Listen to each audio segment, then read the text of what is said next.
1992 में south Africa को ban के बाद री एंट्री मिली क्रिकेट में, और उसके बाद हिंदुस्तान वो पहली टीम बनी जिन्होंने दौरा किया टेस्ट मैचेस के लिए साउथ अफ्रीका। और 1992 से लेकर 2021 तक ये 8वीं मरतबा हम लोग साउथ अफ्रीका में हैं। और टेस्ट सीरीज़ अभी राइट नाउ है 1-1, और आखिरी टेस्ट मैच खेला जाएगा 11 तारीख यानी परसों केप टाउन में। तो क्या हिंदुस्तान हिस्ट्री बनाएगा, क्या फाइनल फ्रंटियर को फतेह करेगा, टीम में क्या होंगे चेंजेस, कौन आएगा टीम में अंदर, कौन जाएगा बाहर, क्या स्ट्रैटेजी होनी चाहिए, कौन है डेंजर मैन साउथ अफ्रीका की तरफ से, ये सारी बातें आपको बताएंगे। आप देख रहे हैं इनसाइड स्पोर्ट। मेरा नाम है सौरभ यदुवंशी और inside cricket with Wasim Jaffer होने वाला है शुरू।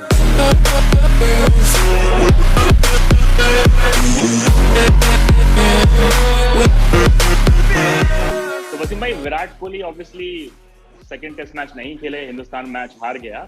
अब तीसरे टेस्ट मैच में obviously he is good to go, Rahul Dravid ने भी अनाउंस कर दिया है। तो विराट कोहली कम्स इन, बाहर कौन जाएगा, who goes out?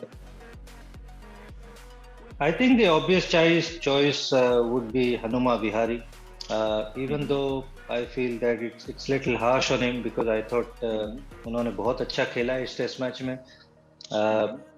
but I think जैसी पारियां चेतेश्वर पुजारा और अजिंक्य रहाणे ने खेली है, तो आप उनको तो ड्रॉप नहीं करोगे again. they'll hold back their places, so the obvious choice would be Hanuma Vihari. अच्छा, Hanuma Vihari will be coming in. और जो थोड़ा उनके लिए हल्का सा हार्श भी है क्योंकि जब भी चांस मिला है हनुमा विहारी ने स्कोर किया और इस टेस्ट मैच में भी 40 रन बनाए थे। चलिए वसीम भाई, ऋषभ पंत के बारे में डिस्कशन पिछले शो में भी हम लोगों ने किया था, टेम्परमेंट पे, टेक्निक पे आपने बताया, लेकिन डोंट यू थिंक साहा बैठे हैं बाहर और साहा में वो नजर आता है, वो ग्रिटीनेस नजर आती है। जैसे आपने बोला था कि बॉडी ब्लोज जो लेता है क्रिकेटर लाइक डीन एल्गर, झेलना जानते हैं। तो क्या ये इज इट लॉजिकल, या फिर क्या सिलेक्टर्स में या टीम मैनेजमेंट में इतनी दम है कि रिद्धिमान साहा के बोलें कि भैया आप तीसरा टेस्ट मैच खेलो और पंत को बाहर करें तीसरे टेस्ट मैच के लिए? I don't think Rishabh Pant को the camp will drop Rishabh Pant because Rishabh Pant definitely वो X factor है उनके पास, he's a match winner.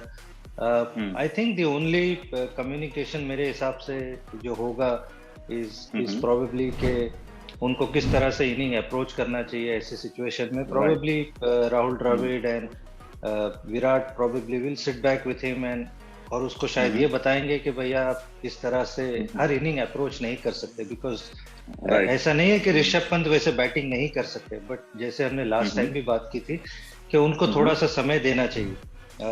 जब कंडीशंस ऐसी है, इंडियन टीम 100 for 4 है और वो बैटिंग पे आते हैं, तो थोड़ा सा मुझे लगता है कि उनको थोड़ा टाइम देना चाहिए अपने आप को, 20-25 आधा घंटा अपने आप को अगर वो टाइम देंगे तो he will be in a better place after that half an hour rather than going attacking straight away. तो मेरे ख्याल से थोड़ा सा approach eight the start of the innings थोड़ा ऋषभ पंत को चेंज करने की जरूरत है, क्योंकि हमको सबको पता है कि जब वो उस लय में आ जाते हैं और जब उस तरह से बैटिंग करते हैं जिस तरह से हम जानते हैं ऋषभ पंत को, तो then he is a match winner. तो आप, और उन्होंने इतने अभी छोटे से अपने करियर में इतनी कम उम्र में इस तरह की इनिंग्स खेली है इंडिया के लिए, जो कमाल है। मतलब इंडिया के बाहर इंडिया ने जो अद्भुत सीरीज जीती है ऑस्ट्रेलिया में, और इवन इंग्लैंड के अंदर जो इनिंग खेली है, इंग्लैंड के सामने जो इंडिया में इनिंग्स खेली है, तो हम सबको पता है कि वो कितने डिस्ट्रक्टिव है, मैच विनर है, एक एक्स फैक्टर है उनके पास। बट उनको थोड़ा सा अप्रोच आई फील थोड़ा सा बेटर करना चाहिए। But I don't think Indian team will go back to Wriddhiman Saha at this stage. बिल्कुल, रिद्धिमान साहा थोड़े से हमेशा से जब भी चांस मिला परफॉर्म करते। लेकिन अगर प्योर ग्लवमैन की बात करें वसीम भाई, you have seen a lot of glovemen, सबसे अच्छे विकेट कीपर, मैं विकेट कीपिंग की बात कर रहा हूँ सिर्फ, तो is he the number 1 wicket keeper अगर सिर्फ ग्लव वर्क की बात करें? बिल्कुल बिल्कुल, मेरे ख्याल से शायद वर्ल्ड क्रिकेट में one of the best wicket keeper होंगे, इसमें कोई डाउट नहीं है। बट आजकल की जैसे क्रिकेट चल रही है, आपको सिर्फ एक अच्छा विकेट कीपर ही नहीं चाहिए होता है, आपको नंबर 6 और 7 पे एज अ बैट्समैन भी कंट्रीब्यूशन करना होता है। तो I feel in that criteria थोड़ा सा ऋषभ पंत उनके ऊपर है। डेफिनेटली साहा की विकेट कीपिंग ऋषभ से बेटर होगी, but as a batsman I feel Rishabh Pant offer a lot more, even though he is not as consistent as we all want him to be. But I think he offers a lot मोर. एक match winner है, without a doubt एक match winner है. अगर वो एक session 2 session अगर batting कर पाते हैं तो he can change the course of the game very quickly. So we all hope that he becomes more consistent and change his approach a little bit, at least at the start of his innings. Then obviously once he's settled in, then वो जैसे चाहे वैसा खेल सकते हैं. Right. और वसीम भाई, Mohammad Siraj obviously doubtful नजर आ रहे हैं 11 तारीख को जो मैच होने वाला है केप टाउन में. उसकी जगह you will go for Umesh is sitting outside, Ishant Sharma भी बाहर बैठे हैं. आप किसको प्रेफर करेंगे? आई थिंक ईशांत और उमेश के बीच में ज्यादा चॉइस नहीं है. तो if you want consistent bowler, experienced bowler, then I would obviously go with Ishant Sharma. Umesh Yadav, he's got a little bit of pace, he can swing the ball. तो बहुत ज्यादा मुझे ऐसा लगता है कि चुनने के लिए नहीं है. Obviously ईशांत के पास वो पुराने जैसा पेस नहीं है, but he can definitely give you that control. Left handers को स्पेशली बहुत अच्छा बॉलिंग करते हैं, तो अगर वो एंगल से भी अगर आप सोचते हैं तो I think Ishant will come in. Lot of experience as a third seamer I would say. So there's not a lot to decide.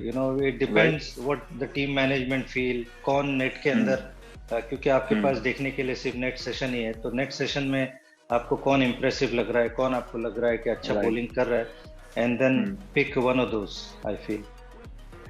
और वसीम भाई, मान लेते हैं कि ईशांत शर्मा नहीं खेल रहे हैं आखिरी टेस्ट मैच और उमेश के साथ टीम जाती है, तो क्या ये मान के चले कि he has played his last test match for India?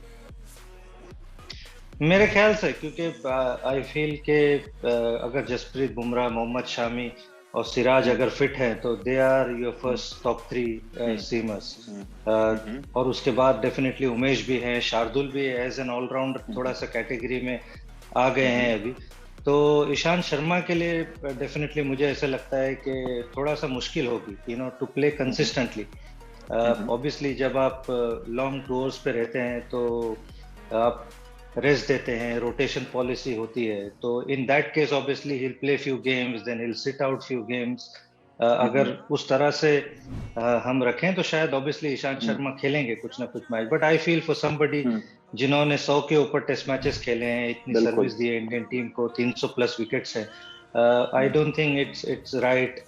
So somewhere I feel, I am sure उनके दिमाग में भी होगा कि साउथ अफ्रीका से आने के बाद he will probably take a call and see what he wants to do. But definitely I feel कि टॉप 3 सीमर्स तो आपके बुमराह, ईशांत, बुमराह, शामी और सिराज है.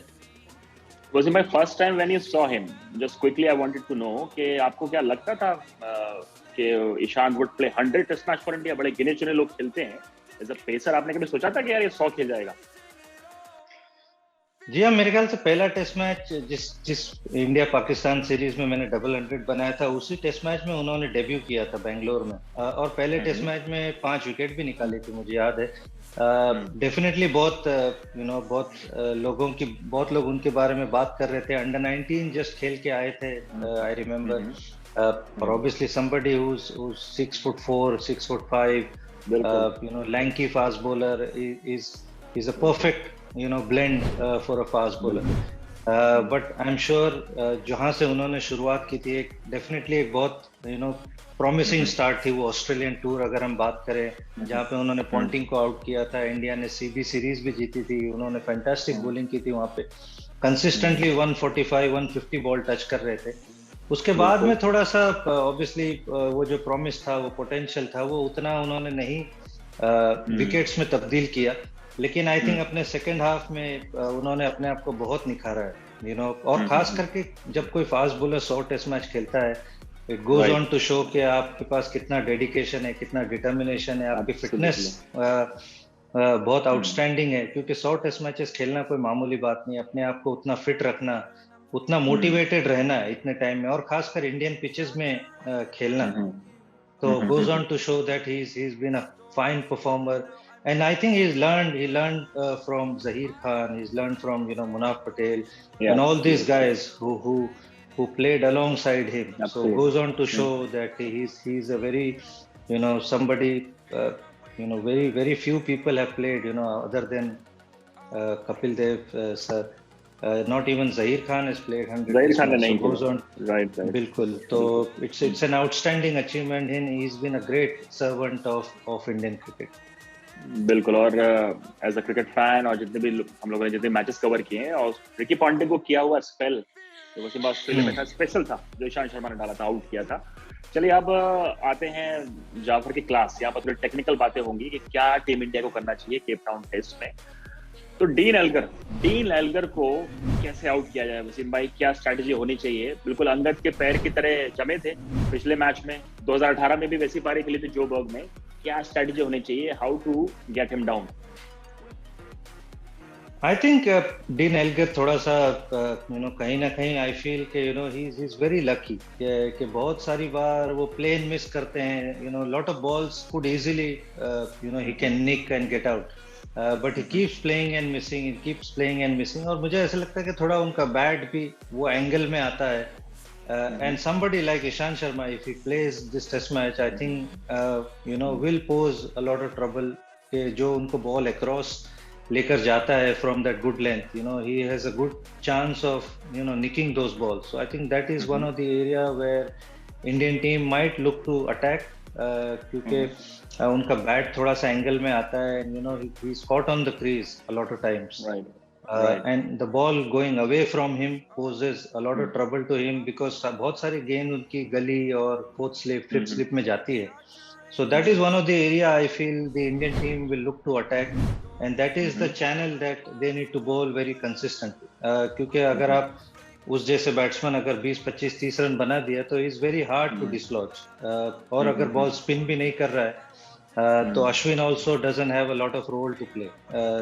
तो at the start of the innings it's very very important कि उनको उस एरिया में बॉल डाली जाए. जिस तरह से बुमराह ने मेरे ख्याल से सेंचुरियन में फर्स्ट इनिंग में उनको आउट किया था, उस तरह की उस चैनल में थोड़ा सा बॉल मुझे लगता है कंसिस्टेंटली इंडियन टीम को डालना होगा. बिल्कुल. अब सब $1 million क्वेश्चन, विराट कोहली की अगली सेंचुरी कब आएगी? और उससे भी इम्पोर्टेंट, क्या समस्या है, व्हाट इज गोइंग रॉन्ग कि इतना बड़ा player, 70 international centuries, what is going wrong with Virat Kohli? Century क्यों नहीं आ पा रही? अच्छे 30s, अच्छे अट्रैक्टिव 40s देखने को मिल रहे हैं. क्या कुछ आपको नजर आया कि समथिंग इज रॉन्ग? क्या गलती है, टेम्परामेंट है, क्या गलत आ रही है, कहाँ दिक्कत आ रही है? नहीं, आई डोंट थिंक कि टेक्निक में सच प्रॉब्लम है या टेम्परामेंट में. कि somebody who's played 90 plus test, right. somebody who's played 14-15 years of international cricket, temperament का कोई issue होगा. I think it's just a mistake, mental mistake that he keeps on doing after reaching 70, 80 or even 40, 50. क्योंकि वहां तक खेलते हुए ऐसे कभी नहीं लगता है कि वो कोई गलत खेल रहे हैं या वेरी स्क्रैची इनिंग है, ऐसा कभी भी नहीं लगता. He looks very much in control जब तक वो बैटिंग करते हैं, और एक ऐसा शॉट खेलते हैं जहां पे वो आउट हो जाते हैं. तो I don't think it's a matter of technique और anything else. It's just the one mistake that he makes in that inning, and that he gets out. और कहीं ना कहीं I feel कि हर एक बड़ा प्लेयर ऐसे फेजेस से गुजरता है. जिस रेट से विराट कोहली रन बनाते आ रहे हैं, ऑलमोस्ट 70, 75, 100 इंटरनेशनल क्रिकेट में हो गए, तो कहीं ना कहीं वो थोड़ा सा लैप्स तो आने ही वाला है. हमने सचिन तेंदुलकर के भी साथ देखा था कि जब 99 पे वो अटक गए थे अपने 100 इंटरनेशनल 100 के वक्त, तो he also had a lot of innings where that 100 eluded him for a long time. तो Virat is also going through that same phase, even though उसके बीच में काफी रन बनाए. ऐसा नहीं है कि उन्होंने 100 नहीं बनाए तो रन भी नहीं बनाए.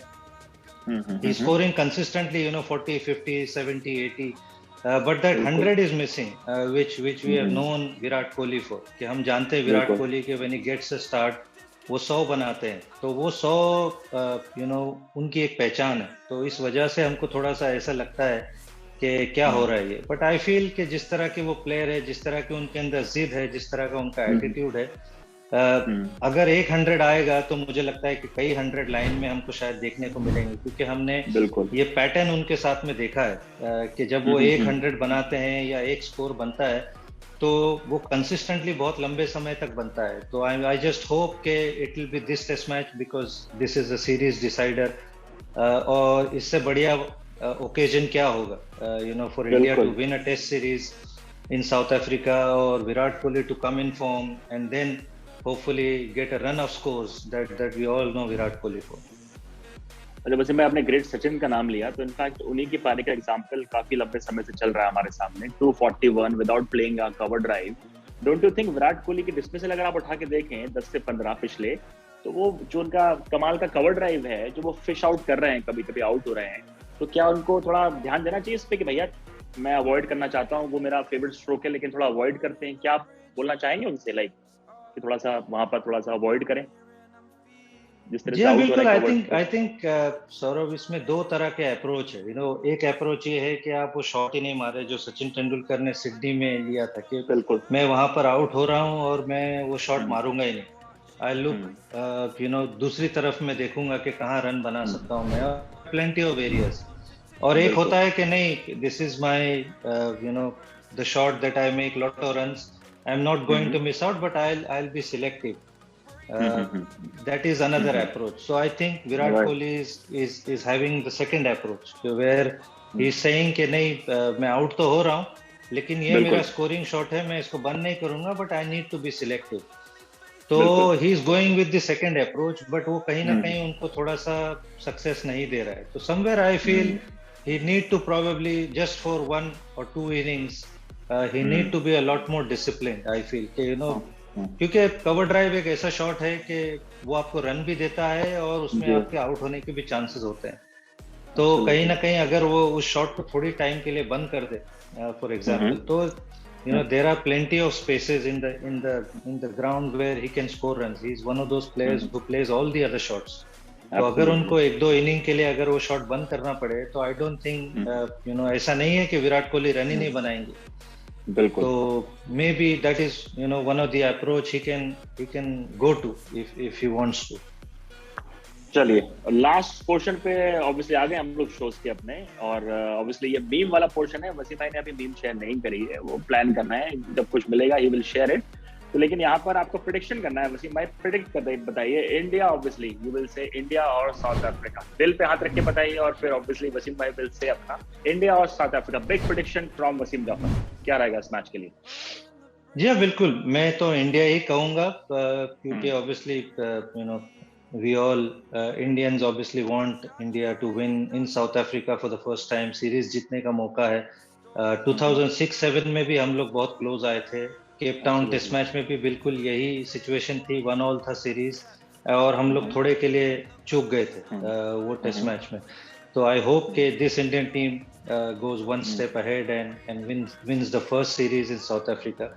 तो मैं तो बिल्कुल इंडिया कहूंगा, लेकिन मोमेंटम थोड़ा साउथ अफ्रीका की तरफ है। जिस तरह से उन्होंने ये टेस्ट मैच जीता है, जितना कन्विंसिंगली उन्होंने ये टेस्ट मैच जीता है, तो डेफिनेटली मोमेंटम थोड़ा उनके साथ है। बट आई फील कि जब टेस्ट मैच शुरू होगा और जो शुरू के जो पहला और दूसरा सेशन है, that holds a lot of importance. उसमें कौन सी टीम कैसी शुरुआत करती है वो बहुत इम्पोर्टेंट है। तो आई फील कि India starts very strong, whether they are batting first, whether they are bowling first. तो आई फील कि उनको बहुत ही राइट नोट पे स्टार्ट करना टेस्ट मैच बहुत जरूरी है। और कहीं ना कहीं थोड़ा बुमराह को थोड़ा आई फील अपनी लय में आना बहुत जरूरी है। क्या आई फील वो बहुत इम्पोर्टेंस होल्ड करते हैं एज अ बॉलर, क्योंकि जब बुमराह विकेट निकालते हैं India eventually does really well. ऐसा नहीं है कि शामी और दूसरे बॉलर निकालते हैं तो नहीं, but I feel Bumrah is one of those bowlers के he holds a lot of importance.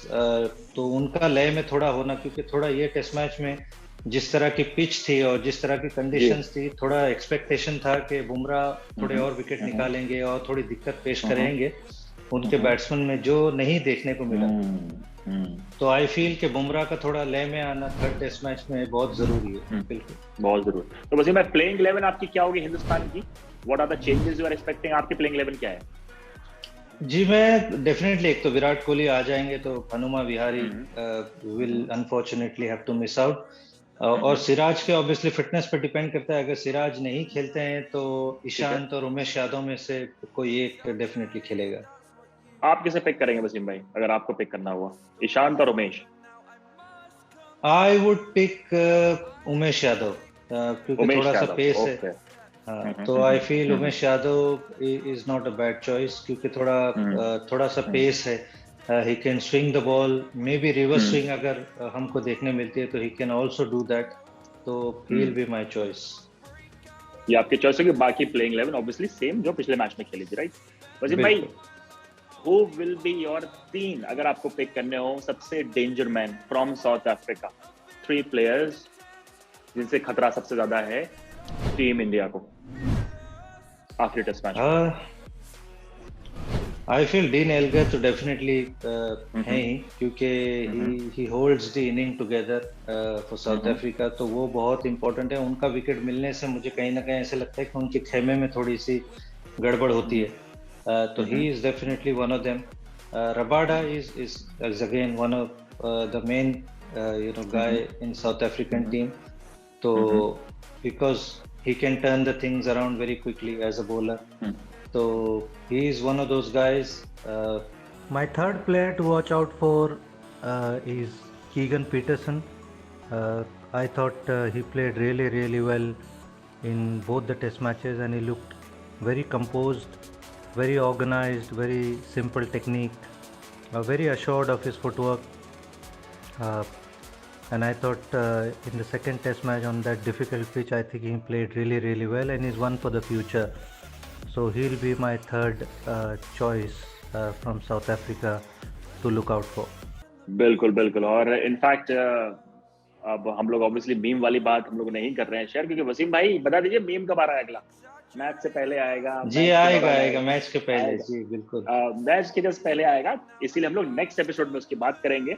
और दैट वाज इट. वसीम भाई, थैंक यू सो मच, और always lovely to catch up, और जल्दी मिलेंगे नेक्स्ट एपिसोड में. वसीम भाई फिर से हमारे साथ होंगे.